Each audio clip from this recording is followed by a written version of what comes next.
Hi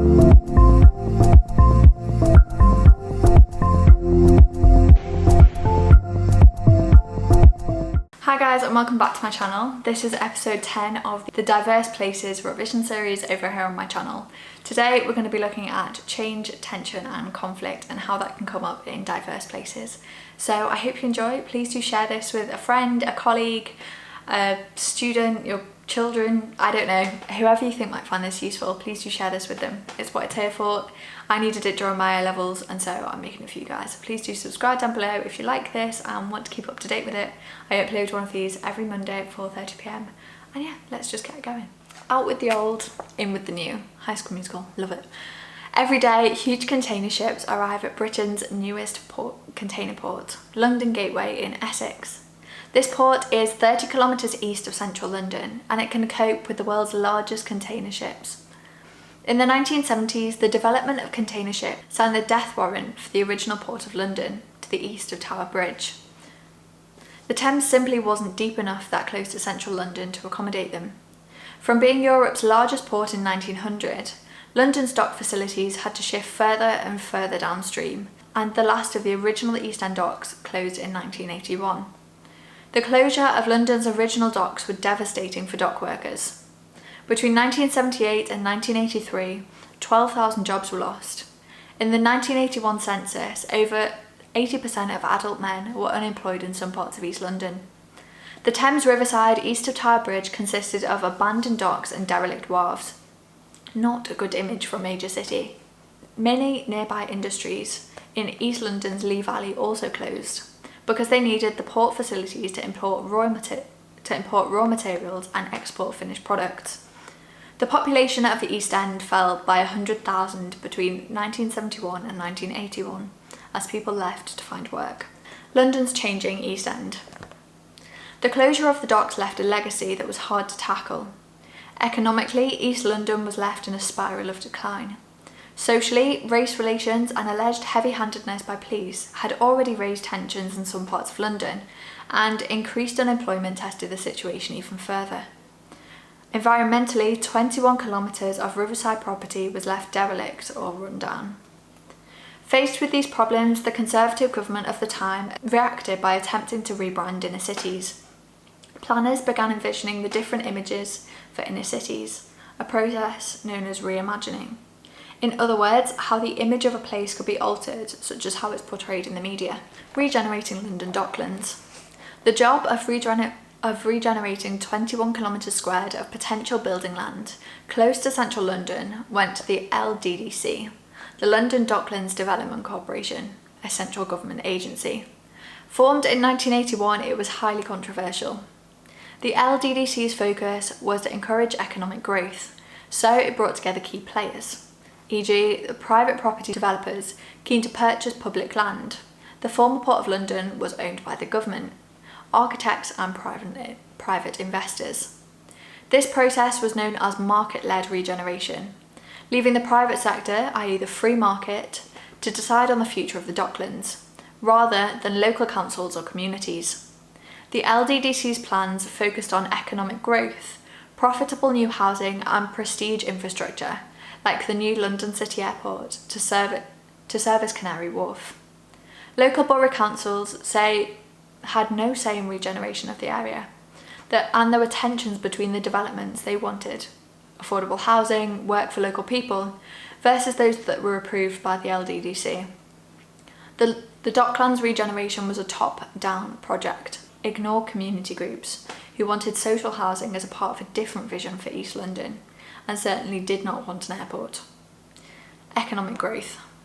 The LDDC's flagship project was Canary Wharf, now London's second CBD.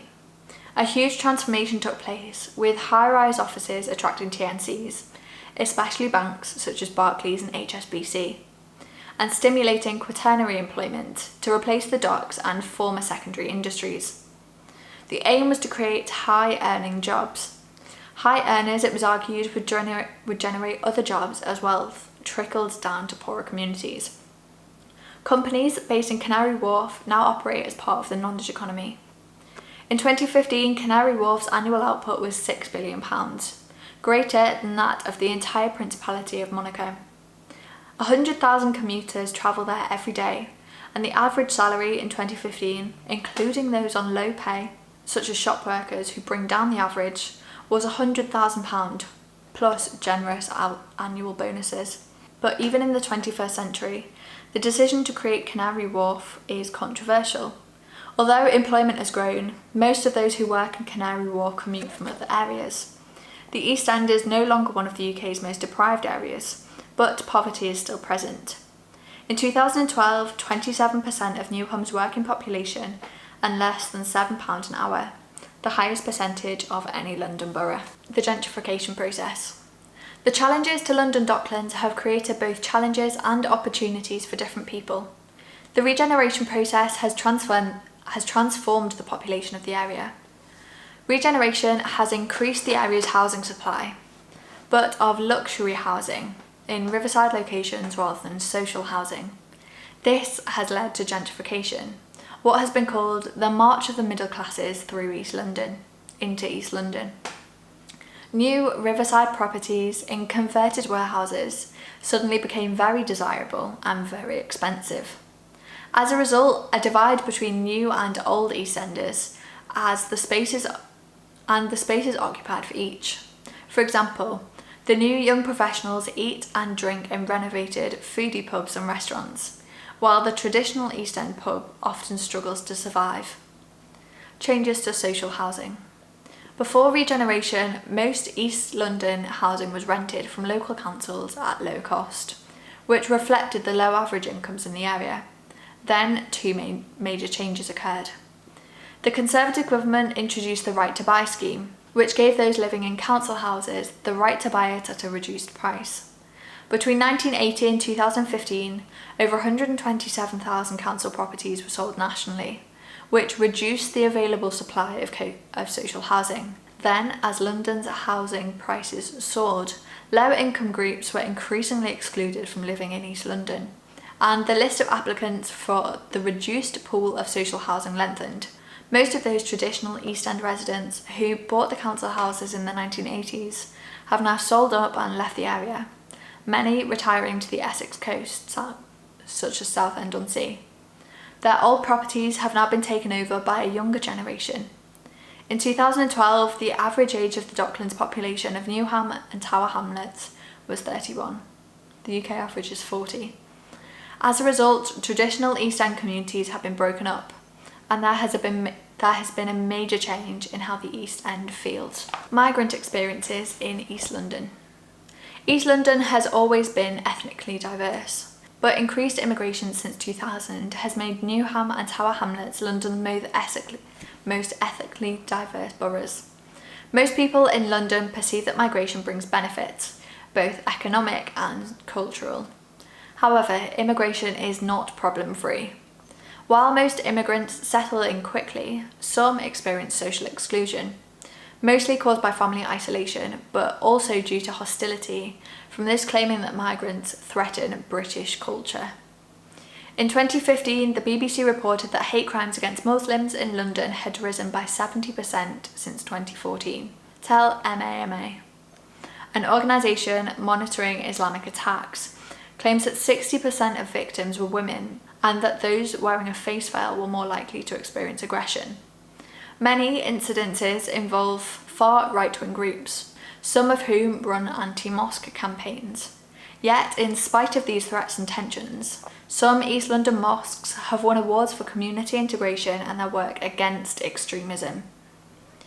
Eastern European migrants experience less aggression, but even so they are not always welcomed openly. One research project in East London found that 9% of Eastern Europeans said that they'd never spoken to local people, whereas 20% of long-term East Enders reported that they never talked to Eastern Europeans. And that is the end of episode number 10. I hope you learned something. I hope you get to take something away from this. Please do subscribe down below. I'm uploading the next one in this series next Monday at 4:30 p.m. So yeah, I will see you same time, same place next week. Bye guys.